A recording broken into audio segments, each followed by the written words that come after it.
दोस्तों नमस्कार। दोस्तों आज के इस वीडियो में हम बात करने वाले हैं कि अगर हमारा जो मकान है, जो मकान की जो छत की हाइट है, अगर 12 फीट की है और 12 फीट की आ रही है, तो ऐसी स्थिति में हमारे जो सीढ़ियों का जो नाप है वो क्या आएगा, जिसमें हमारा राइज़र का साइज़ क्या रहेगा, ट्रेड का क्या साइज़ रहेगा, कितने सीढ़ी बनेंगे, पूरी जानकारी आपको बिल्कुल आसान भाषा में देखने को मिलेगी।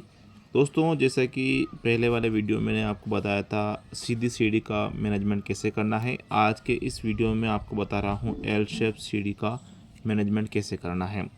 दोस्तों आपकी सीढ़ी चाहे किसी भी प्रकार की हो, वीडियो को पूरा देखना है, ध्यान से समझना है।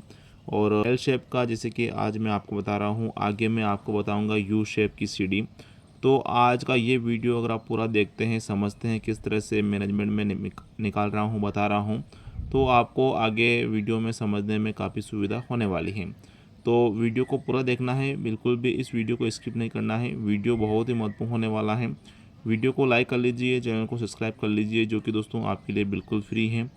तो देखते हैं कि अगर हम अपने 12 फीट की अपने इस मकान की हाइट में, छत की हाइट में अगर सीढ़ियों का निर्माण करते हैं, तो हमारा राइज़र का साइज़ क्या आएगा, ट्रेड का साइज़ क्या आएगा और आरामदायक राइज़र कौन सा रहने वाला है, उसके विषय में हम बात करेंगे।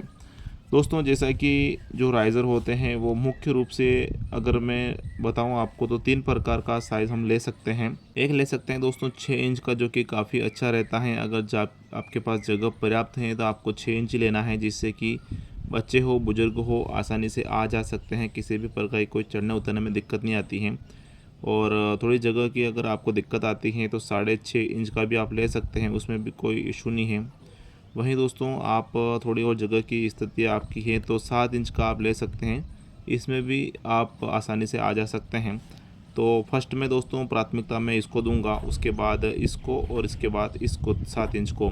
तो मैं बताऊंगा आपको कि 6 इंच के हिसाब से आपके कितने स्टेप बनेंगे, 6.5 इंच के हिसाब से कितने स्टेप बनेंगे और 7 इंच के हिसाब से कितने स्टेप बनेंगे, और सभी राइज़र के हिसाब से आपको कितने लंबाई के साथ सीढ़ी का निर्माण कर सकते हैं। 6 इंच का अगर आप राइज़र लेते हैं और अपने 12 फीट की मकान की हाइट है और छत मिलाकर, दोस्तों छत का जैसे कि समझते हैं अपने 12 फीट की हाइट और गुणा करते हैं 12 से, जो कि 144 इंच आता है।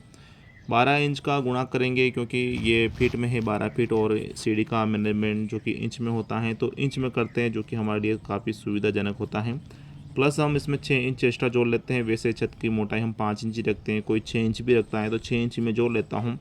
150 इंच हमारा आता है टोटल, जो मकान की हाइट है अपने फर्श से लेके अपने मकान की जो हाइट, अपने छत की जो हाइट होती है वो, ये फर्श हमारा और ये छत की हाइट, इस प्रकार से ये 150 इंच आता है।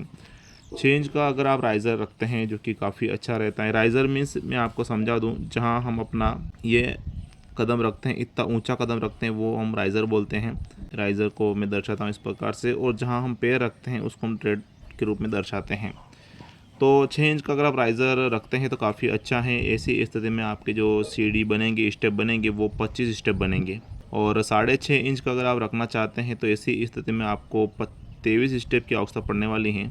और 7 इंच का रखते हैं तो 21 स्टेप में आपके काम हो जाएगा। यानी कि दोस्तों 6 इंच से 7 इंच में आप जाते हैं तो कहीं ना कहीं 4 स्टेप यहाँ हमें कम देखने को मिलते हैं। तो 4 स्टेप कम देखने को मिलते हैं, मतलब कि 40 इंच के आसपास आपको, मतलब कि 3 फीट जगह आपको कम लगेगी इसके मुकाबले इसमें। अब दोस्तों ये तो ऊंचाई हमने कवर कर ली है कि अगर हम 150 इंच ऊंचे को अगर बराबर भागों में बांटें, जो कि 6 इंच में बांटते हैं तो 25 स्टेप यानी 25 भागों में बटेगा। 6.5 इंच में बांटते हैं तो 23 भाग बनेंगे, और 7 इंच में बांटते हैं तो 21 भाग हमारे बनते हैं। तो अब हम देख लेते हैं कि जो नाप है, जैसे कि यहाँ से इतना हमें कितना जगह की आवश्यकता पड़ेगी, तो देखते हैं। तो 6 इंच का अगर आप राइज़र लेते हैं तो आपको जो जगह की आवश्यकता पड़ेगी, जिसमें ट्रेड का जो साइज़ मैं ले रहा हूँ 10 इंच का ले रहा हूँ, काफ़ी अच्छा होता है, इसमें भी आप आसानी से पैर रख सकते हैं।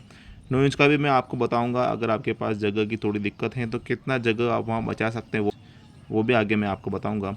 10 इंच के हिसाब से अगर 6 इंच का आप राइज़र लेते हैं, दोस्तों यहाँ मैं लिख लेता हूँ, एक वाला ये हमारा, दूसरा ये और तीसरा ये, इस प्रकार से भी आप समझ सकते हैं ये, ठीक है। तो 6 इंच के हिसाब से अगर आप लेते हैं तो 316 इंच जगह की आपको आवश्यकता पड़ेगी। 316 मीन्स दोस्तों, जैसा कि अगर फीट की बात करते हैं तो यूँ समझ लीजिए 26 फीट की आपको आवश्यकता पड़ने वाली है। लगभग 26 फीट की जगह की आपको आवश्यकता पड़ेगी। और 6.5 इंच का अगर आप राइज़र रखते हैं तो 296 इंच की आपको आवश्यकता पड़ेगी, यानी कि फीट में अगर मैं बताऊं आपको तो लगभग ये आ रहा है 24 फीट। और आप अगर 7 इंच का राइज़र रखना चाहते हैं तो 200 और इंच जगह की आवश्यकता पड़ेगी। और इसमें फीट की अगर बात करते हैं तो ये आ रहा है हमारे इसमें 23 फीट की आपको आवश्यकता पड़ने वाली है। अब दोस्तों आपको नापना कैसे है, सबसे बड़ी बात ये, जैसे कि 26 फीट मैंने आपको बताया है, तो आपको यहाँ से जहाँ स्टार्ट होगा इस प्रकार से और यहाँ तक जहाँ एंड होगा वो नापना है। अब 26 फीट है तो इस प्रकार से इस दीवार से आपको नापना, यहाँ से यहाँ तक आ रहा है 13 फीट, ठीक है। उसके बाद यहाँ से यहाँ तक 13 फीट, और ये तो 13 और 13 26 फीट हो गए हैं। इस प्रकार से जो भी आपकी जगह है, मान लीजिए आपके पास यहाँ से यहाँ तक की जगह 10 फीट है और ये जगह आपको दोस्तों कवर करनी है 16 फीट। इस प्रकार से आप नापते हैं, मैनेजमेंट निकालते हैं, तो ये आपको टोटल 26 फीट की आवश्यकता पड़ेगी। जैसे कि मैंने आपको बता दिया है, दीवार से आपको नापना है। और 6.5 इंच का राइज़र रखते हैं तो 24 फीट जगह की आपको आवश्यकता पड़ेगी। और इस प्रकार से 7 इंच का राइज़र रखते हैं तो 23 फीट जगह की आपको आवश्यकता पड़ेगी। अगर 23 फीट आपको नापना है तो 13 फीट इस प्रकार से ले लेते हैं, और 10 फीट इस प्रकार से अगर लेते हैं तो ये 23 फीट जगह हमारी बन जाती है। इस प्रकार से मैंने आपको बता दिया है। मान लेते हैं कि कुछ इस प्रकार की जगह, जैसे 26 फीट आपकी जगह नहीं है, कम आपको पड़ रही है, और राइज़र भी आपको 6 इंच का लेना है, तो आप 9 इंची ले सकते हैं। इस प्रकार से ले सकते हैं, कोई इशू नहीं है। थोड़ी दिक्कत ज़रूर आती है लेकिन काम हो जाता है, इतने भी परेशानी हमें नहीं आती हैं। तो ऐसी स्थिति में दोस्तों आपका जो लगभग यूँ मान लीजिए 2 फीट जगह आपको कम लगेगी। जैसे कि 26 फीट लग रही है तो आपको 24 फीट जगह की आवश्यकता पड़ेगी। इस प्रकार से 24 फीट जगह लग रही है तो 22 फीट जगह की आवश्यकता पड़ेगी, और 23 फीट लग रही है तो आपको 21 फीट जगह की आवश्यकता पड़ेगी। इस प्रकार से आप ये काम करवा सकते हैं। दोस्तों इस प्रकार से हमने देख लिया है कि अगर 12 फीट की जो हाइट रखते हैं, छत हाइट, मकान की हाइट, तो ऐसी स्थिति में हमारे सीढ़ियों का मैनेजमेंट क्या रहेगा। इसमें आपको कोई दिक्कत समस्या आती है, समझने में परेशानी आ रही है, तो आप हमें कमेंट में बता दीजिएगा। वहीं आगे आने वाले वीडियो में आपको बताऊंगा यू शेप के हिसाब से, तो वीडियो ज़रूर देखिएगा, जिसमें आपको समझ पाएंगे आसानी से और समझने में काफ़ी आपको मदद मिलेगी। और इस प्रकार से अगर आप जीना लगाना चाहते हैं तो जीना भी आप लगा सकते हैं, उसमें कोई इशू नहीं है। आपको सिर्फ जो भराई हम करेंगे आरसीसी की 4 या 5 इंच, तो वो आरसीसी आपको के हिसाब से आपको डाउन रखनी है। जैसे कि ये है हमारी, अगर सीधी सीढ़ी इसमें हम आरसीसी का अगर रखते हैं तो इस प्रकार से हमें 4 इंच 5 इंच अपने शटरिंग को नीचे रखना है, जिससे कि वो भराई हो जाए, उसके बाद हमारा जो है स्टेप लग जाए। तो फिलहाल के लिए इतना ही दोस्तों। वीडियो में अच्छी लगे तो वीडियो को लाइक करें। आप अपने परिजनों को इस वीडियो को जरूर शेयर करिएगा। वीडियो को देखने के लिए धन्यवाद। जय हिंद दोस्तों।